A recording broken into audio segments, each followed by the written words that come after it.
شعب الایمان کی حدیث نمبر 2649 میں حضرت حذیفہ رضی اللہ تعالی عنہ نبی کریم صلی اللہ تعالی علیہ وسلم کا ارشاد نقل کرتے ہیں۔ آپ نے فرمایا اقرأ القرآن بلحون العرب واصواتها، قرآن کریم کو عرب کے لہجوں اور آوازوں میں پڑھو۔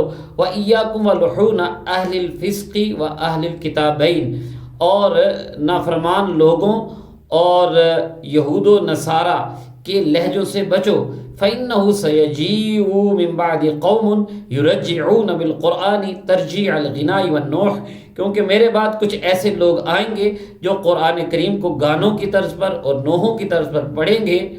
لا یجاوز حناجرہم، قرآن ان کے حلقوں سے بھی نیچے نہیں اترے گا۔ مفتونۃ قلوبہم، ان کے اپنے دل بھی فتنوں میں پڑے ہوں گے۔ وقلوب من یعجبہم شأنہم، اور جو لوگ ان کو پسند کر رہے ہوں گے ان کے دل بھی فتنوں میں پڑے ہوں گے۔ اس سے ہمیں یہ سمجھ آتی ہے، ہمیں یہ جاننا چاہیے کہ ہم عربی لب و لہجہ سیکھیں، خاص کر قرآن کریم، نماز اور ہماری جو عبادت کی چیزیں ہیں جیسے نماز جنازہ اور دیگر وظائف ہیں، کم از کم ان کو ہم صحیح عربی لب و لہجے میں سیکھیں اور اسی میں پڑھیں، اور قرآن پاک پڑھتے وقت ایسی طرز میں نہ پڑھیں کہ جس سے کوئی موسیقی کا انداز لگے اور تجوید کے قواعد بگڑ جائیں۔